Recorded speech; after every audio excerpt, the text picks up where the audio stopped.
En ce moment, il y a énormément de volatilité sur le marché. On a un Bitcoin qui nous fait un nouvel ATH tous les jours, on a Dogecoin qui nous a fait un x4 en un seul mois. Il y a vraiment un sentiment ambiant de bull run, c'est assez évident, mais au milieu de tout ça, on a Ethereum qui peine à dépasser les 3000 $, alors que plus tôt dans l'année, il valait plus de 4000 $, et j'ai l'impression que tout le monde l'a oublié. Un truc qui est corrélé à Ethereum, qui a plutôt tendance à stagner en ce moment, c'est la DeFi. Je trouve qu'il n'y a pas grand chose de nouveau qui se développe en ce moment, et c'est peut-être une des raisons pour lesquelles Ethereum ne performe pas tant que ça. Donc, dans un monde où il n'y a pas énormément de nouveautés, mais où il y a quand même pas mal de volatilité, j'ai deux choix. Soit je trade les mêmes coins, soit je ressors une stratégie dont je vous ai parlé il y a quelques mois, le delta neutre. Ça va être le gros sujet de la vidéo. J'ai pris deux grosses positions en delta neutre, une sur le token Aptos et une sur le token Solana. D'ailleurs, on va commencer par celle sur Solana.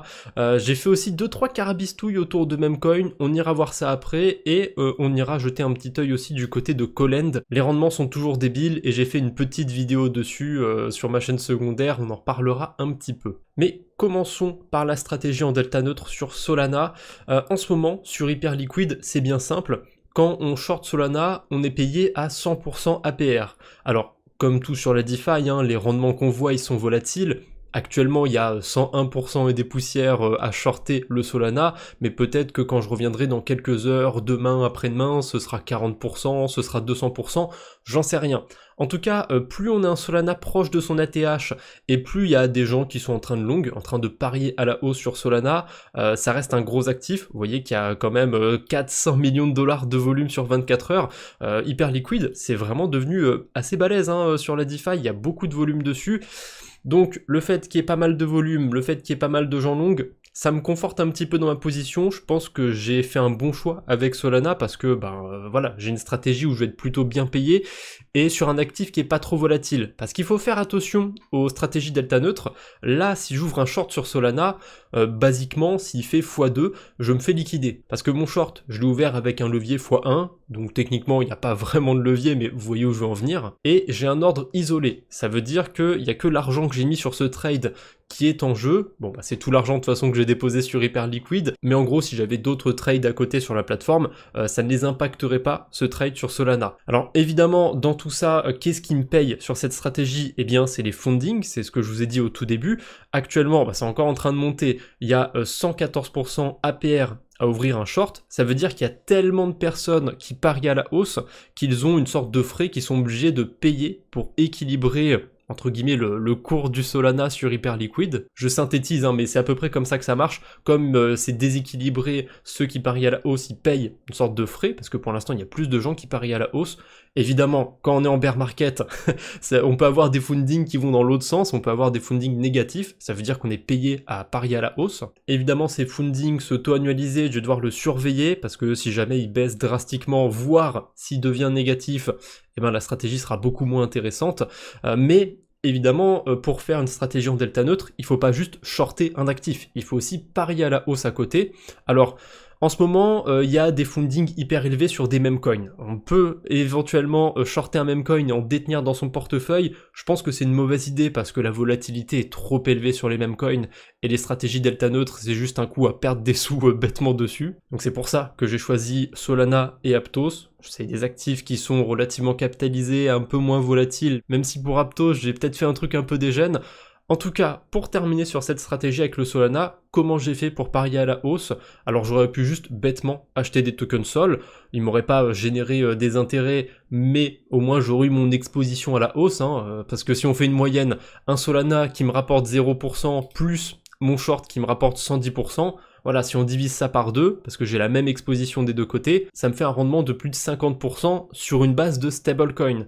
Parce que j'ai mis 800 $ sur Hyperliquid pour shorter, et j'ai acheté avec 800 $ des Solana. Enfin, j'ai fait un peu plus que ça, j'ai acheté des S-Sol, donc c'est des Solana déposés sur Sol Layer, c'est le protocole de restaking sur la blockchain Solana, donc c'est l'équivalent d'Eigen Layer si vous préférez. Du coup, j'ai un Solana qui me génère 8% d'intérêt annualisé, c'est pas énorme, contrairement au short qui génère du 100% d'intérêt annualisé, mais c'est toujours ça de bon à prendre en plus, tant qu'à faire, ça me demande pas d'avoir une couche de risque énorme, et je peux potentiellement jouer un potentiel airdrop Sol Layer, ça me paraît tard pour commencer à le jouer, mais bon, on sait jamais, si je peux récupérer 2-3 tokens en plus, je dis pas non. Enfin voilà, c'est à peu près tout pour cette stratégie en delta neutre. Là, j'ai plus qu'à attendre d'accumuler des funding fees. La stratégie, je l'ai mis en route il y a quelques heures et pour l'instant, j'ai récupéré 1 dollar de funding. Donc c'est pas énorme, mais je suppose que d'ici quelques jours, d'ici une semaine ou deux, je pourrais peut-être déjà récupérer 10-20 dollars. On verra comment ça aura évolué. On en reparlera dans les prochains épisodes bien sûr. Mais en ce moment sur la DeFi, je peine à trouver des stratégies qui vont au-dessus des 10-20% APR sans prendre trop de risques. Là, j'ai vu que je pouvais choper facile 50% d'intérêt en faisant cette stratégie en delta neutre sur Solana. Voilà, j'ai pas trop hésité, la stratégie est pas ultra risquée. Parce que j'estime en tout cas que Solana a peu de chances de faire un x2 sans que je le vois venir. Hein, si jamais il monte à 400 dollars, je peux aussi couper mes positions pour récupérer mes bénéfices évidemment. Ensuite, sur Aptos, j'ai fait exactement la même stratégie en delta neutre. Donc j'ai trouvé un protocole qui me permettait de shorter le token Aptos.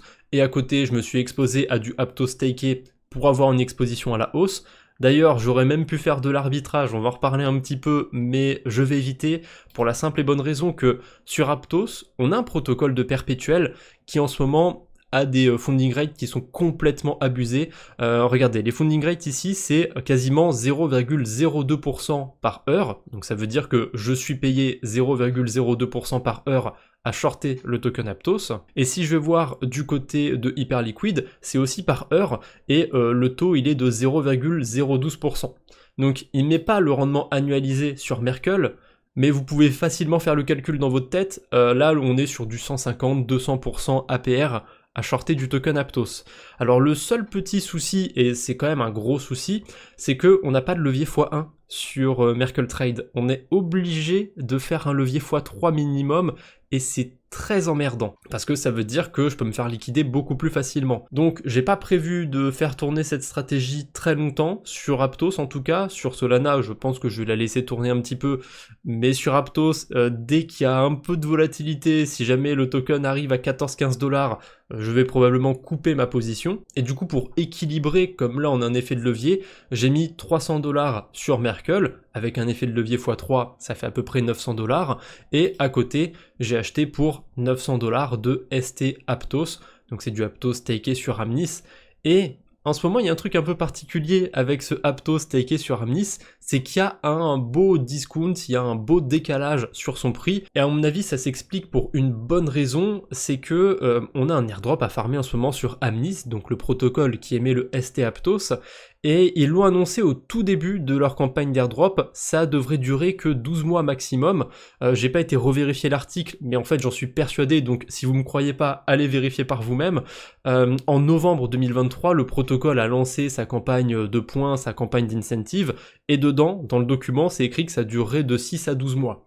Donc, ça fait 12 mois, on est revenu en novembre 2024, normalement, le token d'Amnis devrait pas trop tarder, l'airdrop devrait pas trop tarder, mais je suppose que comme on a eu un dépeg le 1er novembre, tout pile sur le token d'Amnis, donc le AM Aptos et le ST Aptos, hein. En ce moment, un AM Aptos, donc un Aptos staké sur Amnis, ça a perdu 1,5% à peu près de sa valeur, ce qui est énorme pour un token de liquid staking. 1%, c'est quand même quelque chose. C'est comme si un USDC en ce moment valait 98 centimes et demi. Il y a un petit problème, vous voyez. Il y a toujours un petit décalage sur ces tokens de liquid staking, parce que comme on peut pas les retirer directement en général, là il faut attendre 2 semaines, ça crée un décalage pour les gens qui veulent sortir d'un coup.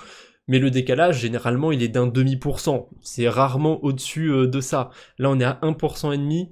À mon avis, ça s'explique parce qu'il y a pas mal de baleines qui ont dû vendre leur Aptos staké, et du coup, ça a fait baisser le prix du AM Aptos. En tout cas, c'est ma théorie. J'ai pas réussi à trouver de grosses baleines qui sont sorties d'un coup, mais quand on regarde les volumes, il y a quand même plus de ventes que d'achats autour du token d'Amnis, du token staké. Donc je pense que ma théorie est bonne. Après on verra, peut-être qu'il y a un risque systémique sur le protocole, j'en sais rien, on sera bientôt informé. En tout cas ça m'arrange bien cette affaire, parce que si jamais le token repeg, s'il revient à peu près à sa parité, eh bien mes ST Aptos ils vont juste prendre de la valeur tout seuls. En plus de ça, c'est des aptos stakés, donc ils me génèrent des intérêts. Je les ai déposés sur un protocole de lending, donc ils me génèrent aussi des intérêts. C'est pas aussi abusé à côté du short que j'ai ouvert sur Merkle et les fundings qui sont complètement pétés et qui me payent à 150% annualisé. Mais honnêtement, là sur cette stratégie, ça doit me donner du 80% annualisé sur des stablecoins, parce que je le précise, hein, le principe d'une stratégie delta neutre, c'est de faire travailler des stablecoins. Sauf que cette stratégie est un petit peu particulière parce qu'elle me demande de ne pas avoir de stablecoins dans mon portefeuille, puisqu'il y en a une partie qui me sert à acheter un actif et une partie qui me sert à shorter le même actif. Si jamais vous en avez besoin, parce que là je suis passé assez vite dans cette vidéo, j'ai déjà fait un tutoriel sur les stratégies delta neutre, donc n'hésitez pas à aller le voir si vous avez envie d'essayer. Je vous mets quand même en garde, si jamais vous n'avez jamais fait ce genre de stratégie, si vous n'avez jamais touché un protocole de perpétuel, faites très attention, ça reste des stratégies risquées, un peu dures à mettre en place. Donc pour apprendre, on est obligé d'essayer au bout d'un moment, mais si jamais vous essayez, faites-le avec de petits montants. Je vous déconseille de le faire avec un gros montant de votre portefeuille. Et faites bien attention aussi aux protocoles sur lesquels vous mettez ces stratégies. Je pensais avoir trouvé une bonne stratégie sur le token Aero en delta neutre, sauf que j'ai utilisé G-Trade pour mettre mon trade, pour mettre mon short sur le token Aero, et j'ai l'impression que le système de funding, soit il n'y a pas assez de traders et du coup il n'y en a pas vraiment, soit il est différent de Hyperliquid et de Merkle, et du coup j'ai pas bien compris comment il fonctionne. En tout cas j'avais essayé de faire du delta neutre pendant quelques jours, j'ai perdu quelques dollars, bon c'est pas énorme, hein. J'ai perdu 3 dollars sur 1600 et des poussières, donc c'est pas grand chose. Mais voilà, j'ai tâtonné, j'ai vu que G-Trade ça m'allait pas trop comme plateforme, donc je suis revenu sur Hyperliquid. J'ai déjà fait du delta neutre plus d'une fois dessus, je sais que ça marche bien. Sur Merkle aussi, j'ai déjà eu l'occasion de le faire. Donc c'est important de trouver aussi des plateformes avec lesquelles vous êtes à l'aise pour faire ça, et des plateformes sur lesquelles il y a quand même des liquidités. Merkle, je sais que c'est pas si mal sur Aptos, il y a quand même pas mal de liquidités. Hyperliquid, voilà, c'est le protocole de perpétuel numéro 1, je pense, maintenant sur la DeFi. Je pense qu'ils ont dépassé DYDX en termes de volume, mais il y a peut-être aussi DYDX, du coup, à creuser. Je sais pas comment ça marche au niveau des fundings, mais à mon avis, ça doit bien marcher aussi là-bas. Enfin voilà, c'est à peu près tout pour ces positions en delta neutre. Tant que je suis sur Aptos, j'ai fait quelques carabistouilles de ce côté-là. Déjà, j'avais des tokens que j'avais déposés sur Echo Protocol, je les ai retirés pour faire de l'arbitrage, hein. L'arbitrage paye tellement en ce moment, j'ai fait le rendement annualisé, ça paye entre 30 et 40% annualisé. Entre déposer du Aptos et avoir 2% APR, ou faire de l'arbitrage et avoir plus de 30% annualisé, je choisis vite, hein. L'arbitrage est beaucoup plus intéressant, même si sur Echo j'avais quelques points farmés, machin truc. Je me suis rabattu sur l'arbitrage. Là, il est vraiment trop intéressant pour passer à côté. L'arbitrage, j'en parle assez souvent, mais si jamais il y en a qui me découvrent aujourd'hui, qui n'ont jamais entendu parler d'arbitrage sur des tokens de liquid staking, c'est simple comme tout. Si vous avez des tokens Aptos dans votre portefeuille, eh ben, il suffit de les échanger contre du Aptos staké sur un agrégateur. Actuellement, on a un taux abusé, hein. On est censé avoir une parité. Si j'échange 50 Aptos, je suis censé avoir 50 AM Aptos. Là, j'en reçois 50,5. Donc je fais le swap et ensuite je retourne sur Amnis, donc le protocole qui émet ce token staké, et je lance le mécanisme de rédemption, je lance un retrait pour récupérer les Aptos qui sont stakés en 1 pour 1. La seule contrainte, c'est qu'il faut attendre 2 semaines. Il y avait des mêmes coins aussi que j'avais sur Aptos, j'en ai gardé un tout petit peu, histoire de, mais j'ai vendu le gros de mes positions sur des mêmes coins, et je les ai déposés sur Joule Finance, un protocole de lending, histoire de générer des intérêts avec mes USDC. Donc j'avais investi combien déjà sur ces mêmes coins? J'avais mis 200 $, voilà, 50 $ sur chaque même coin, et j'en ai sorti 280 $. Donc clairement, comparé à ce que j'ai fait sur Sui, c'est bien, je suis en bénéfice, hein, je vais pas me plaindre, mais voilà, hein, Sui c'était autre chose. Sui ça a vraiment pété fort sur certains mêmes coins. Là, Aptos, je les ai vendus juste avant le résultat des élections présidentielles américaines, donc peut-être que j'aurais dû attendre un petit peu, peut-être que j'aurais eu un meilleur prix si je les avais vendus au moment où on a su que c'était Trump qui est passé, parce que on a eu un beau pump à ce moment-là. Mais bon, c'est pas grave, je suis pas mécontent, je suis quand même sorti en profit, c'est le principal. Quoique, il y a un même coin que j'ai vendu entièrement et sur lequel j'ai perdu 3 $. Mais voilà, vu que sur les 3 autres, j'ai gagné des sous, je m'en plains pas. Et d'ailleurs, si vous avez l'œil, là vous voyez que j'ai 2 autres positions qui ont été ouvertes très récemment, hein. Je les ai ouvertes le jour où j'enregistre cette vidéo. J'ai pris 2 mêmes coins sur Solana. Alors j'ai vraiment pas mis beaucoup dessus, vous voyez que je mets de moins en moins sur les mêmes coins. Là j'ai mis 50 $ donc 25 $ à peu près, même pas 24 et des poussières par meme coin. D'où viennent ces liquidités? Eh bien, rappelez-vous, si vous avez suivi les précédents épisodes, j'avais fait une petite stratégie sur la blockchain Fraxtal et mes tokens Frax, je les ai récupérés, je les ai bridgés sur Arbitrum. Et pour l'instant, ils dormaient sur mon portefeuille, je savais pas quoi en faire. Et ben voilà, je les ai foutus sur 2 meme coins. De base, c'est 40 $ que j'avais mis sur Fraxtal, que j'étais prêt à perdre. C'était une stratégie où j'allais farmer des points. Donc bon, allez, j'ai pas envie de mourir bête. Il y a une grosse hype sur Solana encore. Je me suis tenté sur 2 meme coins, et je vous dis pas tout de suite comment je les ai choisis, je le dirai peut-être dans le prochain épisode, on verra. Essayez de deviner, c'est assez rigolo. C'est AZK du montage. Petit aparté vite fait sur les meme coins autour de Solana, parce que en très peu de temps, ça a eu le temps de changer complètement. Le Jamcat, un des 2 meme coins sur lequel j'ai mis une bille au pif, eh ben, il est passé de 2 millions de market cap à 26 millions. Je m'attendais pas du tout à ça, donc j'ai évidemment pris mes profits dessus et ça a déjà remboursé les 2 meme coins en fait sur Solana.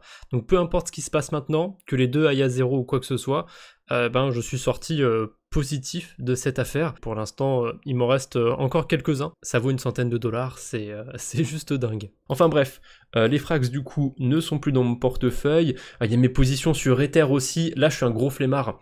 J'ai des positions sur Ethereum que j'ai retirées. Elles sont plus exposées sur les protocoles. Pour l'instant, c'est des Ethers qui dorment sur mon portefeuille. Et ces 2 positions, je voulais les réunir en une. Sauf que il y a une des 2 positions qui est sur Ethereum et les frais sont hyper chers en ce moment. Forcément, quand on a de la hype, ça remonte les frais sur Ethereum et j'ai pas envie de toucher à ma position, du coup, j'ai la flemme. Heureusement, en retirant les Ethers du protocole Melo, j'ai du WSTETH dans mon portefeuille.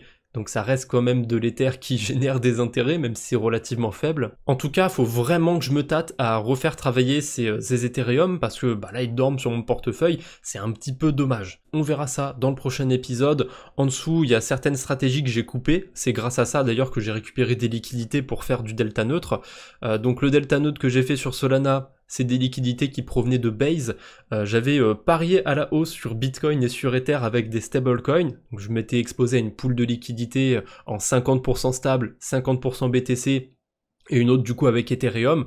Sans surprise, celle qui m'a donné le meilleur rendement, c'est celle avec Bitcoin, puisque j'ai déposé 780 $ dessus et j'ai sorti plus de 910 $.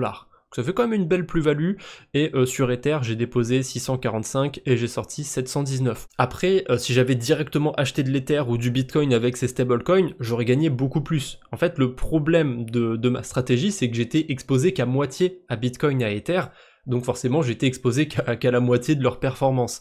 Mais c'était voulu, le fait d'être exposé à la moitié. Je veux garder une poche de stablecoin dans mon portefeuille, et en fait ce genre de stratégie, quand je sens que le marché est très directionnel, quand je sens que le marché peut aller un peu à la hausse, eh bien je viens m'exposer sur ce genre de stratégie pour faire bêtement plus de rendement. Là, sur les 2 stratégies, j'ai généré 200 USDC de rendement. Si je les avais posés sur AAV, ces USDC, ça m'aurait pris, je sais pas, je dis une bêtise, mais ça m'aurait peut-être pris 3 ans pour récupérer autant d'intérêt.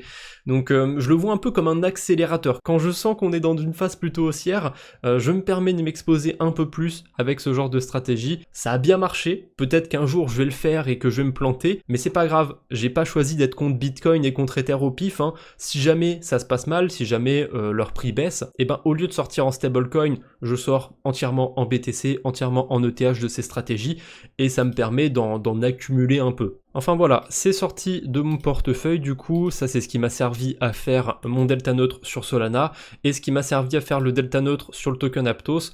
C'est une position que j'avais déjà sur la blockchain Aptos. J'avais des USDC déposés sur superposition. Je me suis dit que la stratégie en delta neutre, elle était plutôt pas mal. J'avais déjà les USDC sur la bonne blockchain, donc je me suis pas embêté. J'ai retiré mes liquidités et voilà, hein, j'ai fait ce que je vous ai montré. J'ai mis 300 $ pour shorter Aptos et j'ai acheté du ST Aptos à côté pour faire la parité avec le côté haussier. Je le montre pas tout le temps, hein, mais comme d'habitude, je continue de bien noter les intérêts que je fais sur sur certaines stratégies ou les pertes, parfois, hein, ça arrive, hein. Si je regarde un petit peu sur mon tableur, je vois que j'avais noté 30$ de pertes, il y a pas... Ouais, si, c'était il y a longtemps, c'était en juin 2023, mais là j'ai bien pensé à mettre toutes mes plus-values, là, sur toutes les stratégies que j'ai faites récemment, donc celles sur Fractal, celles sur Superposition, et celles sur Bifi, avec le pari à la hausse sur Bitcoin et sur Ether. Vous êtes bien sûr pas obligé de tout suivre manuellement comme je fais, vous êtes même pas obligé de faire un suivi de vos cryptos. Ça me prend du temps, certes, parce que je fais tout manuellement, mais j'aime bien le faire comme ça. Après, y a pas un outil universel, hein. Il y a des applications sur mobile qui vous permettent de faire un suivi automatique sur lesquels vous pouvez lier vos comptes d'exchange. Maintenant, vous pouvez même connecter des wallets. Bon, par contre, quand vous commencez à faire des stratégies un peu dégènes comme moi, c'est impossible de ne pas suivre ces investissements manuellement. Il y a littéralement pas d'outil pour le faire automatiquement en un seul endroit. Du coup, je le cale là dans la vidéo, mais si jamais vous voulez utiliser le tableur que j'utilise, vous avez le lien dans tous les épisodes du journal DeFi, et s'il y a une catégorie, là il y a plein d'onglets sur mon tableur, s'il y a quelque chose qui ne vous sert pas, eh bien vous faites un clic droit, vous faites supprimer, et voilà, ça n'existe plus, vous avez plus besoin de vous embrouiller avec cette page. Jetez un œil sur le tableur et gardez juste ce qui peut vous être intéressant. Le dernier truc que je voulais voir pour aujourd'hui, c'était autour de Colend.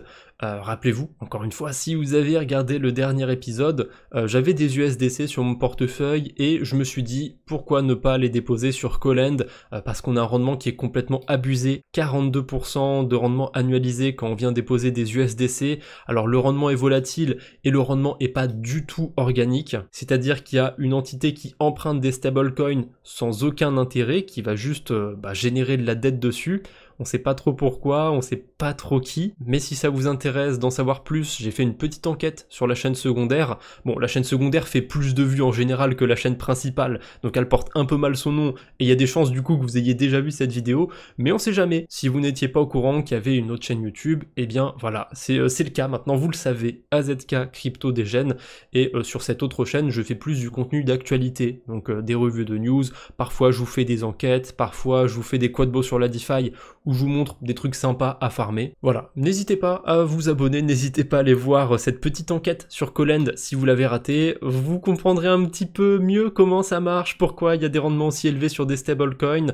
C'est peut-être un peu dégène, mais j'ai une théorie là-dessus, et si ma théorie est bonne, bon ben voilà, ça peut valoir le coup de venir chercher des intérêts, ça va sûrement pas durer éternellement. En tout cas, c'est à peu près tout pour cet épisode d'aujourd'hui. Il y a un petit truc que je voulais noter, que j'ai pas fait, j'ai complètement zappé, et du coup le temps est passé, mais le portefeuille de la chaîne YouTube existe depuis plus de 1000 jours, c'est quand même un sacré palier, et depuis le jour numéro 1 d'ailleurs de son existence, eh ben je fais le suivi du portefeuille sur YouTube, donc ça fait plus de 1000 jours techniquement que cette série de vidéos existe. Alors elle a existé sous plusieurs formes, j'ai fait plusieurs séries de vidéos différentes, mais voilà, je suis quand même assez content de voir le chemin parcouru, de voir tout le temps qu'a traversé ce portefeuille, et surtout de voir que je suis quand même au-dessus de mon investissement initial. De base, il y avait 5000$ investis sur ce portefeuille. Là, je suis un peu plus du double, je sais plus combien exactement, mais tiens, on ira faire un point sur ça d'ici le prochain épisode. Allez, je ne vous embête pas plus pour aujourd'hui, merci de m'avoir suivi jusqu'ici. On se retrouve bientôt, j'espère. D'ici là, portez-vous bien. Salut tout le monde!